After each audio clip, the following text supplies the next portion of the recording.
உடைய பிதாவாகிய தேவனாலும் கர்த்தராகிய இயேசு கிறிஸ்துவினால் உங்களுக்கு கிருபையும் சமாதானம் பெருகுவதாக. நாளிலும் கூட நமக்கு ஜீவனை தந்ததும் அல்லாமல் தயையும் பாராட்டினார்லவா அவரை துதிக்கலாமா? ஆயிரம் ஆயிரம் நன்மைகள், ஆயிரம் ஆயிரம் நன்மைகள் அனுதினம் என்னை சூழ்ந்திட, கிருபையும் இரக்கமும் அன்பும் கொண்டீரே.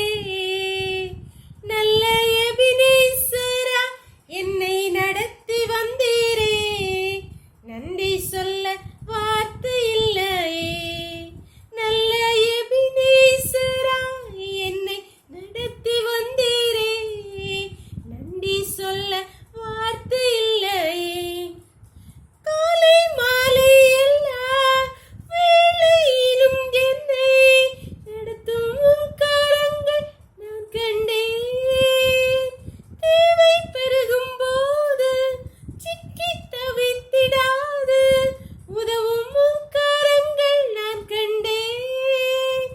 எல்லா நெருக்கத்திலும் என்னை வீழாமல் காக்கும் அன்பின் நல்ல கர்த்தரே. ஆயிரம் ஆயிரம் நன்மைகள் அனுதினம் என்னை சூழ்ந்திட, கிருபையும் இரக்கமும் அன்பும் கொண்டீரே. நல்ல எபினேசரா என்னை நடத்தி வந்தீரே, நன்றி சொல்ல வார்த்தை இல்லையே. நல்ல எபினேசரா என்னை நடத்தி வந்தீரே, நன்றி சொல்ல வார்த்தை இல்லையே. ஒரு வேறு பகுதி வாசிக்கலாமா? சங்கீதம் 128வது அதிகாரம் 1-2. கர்த்தருக்கு பயந்து அவர் வழிகளில் நடக்கிறவன் எவனோ அவன் பாக்கியவான்.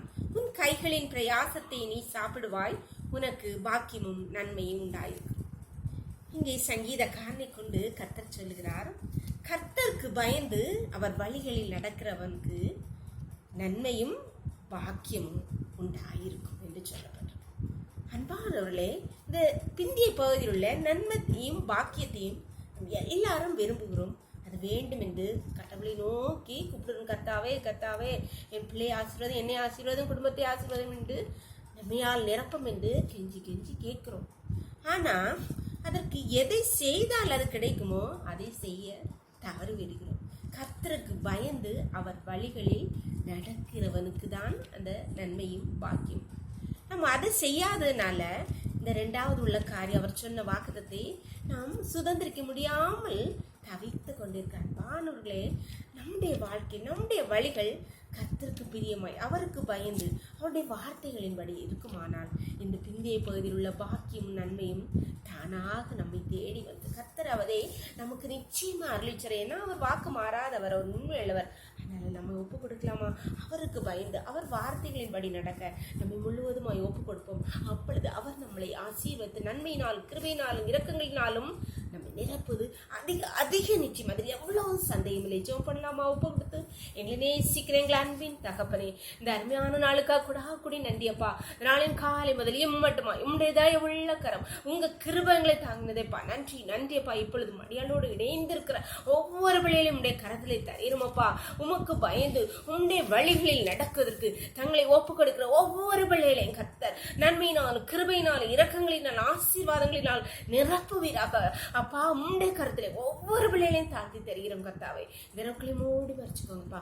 சகல துதியும் கனமும் வலமையும் பலன் ஞானம் எங்கள் தேவாதி தேவன் ஒருவருக்கே செலுத்துகிறோம். இயேசுவின் மூல ஜெபங்கள் நல்ல தந்தையே, ஆமென் ஆமென். God bless you. கர்த்தர் உங்களை ஆசீர்வதிப்பாராக. ஆமென்.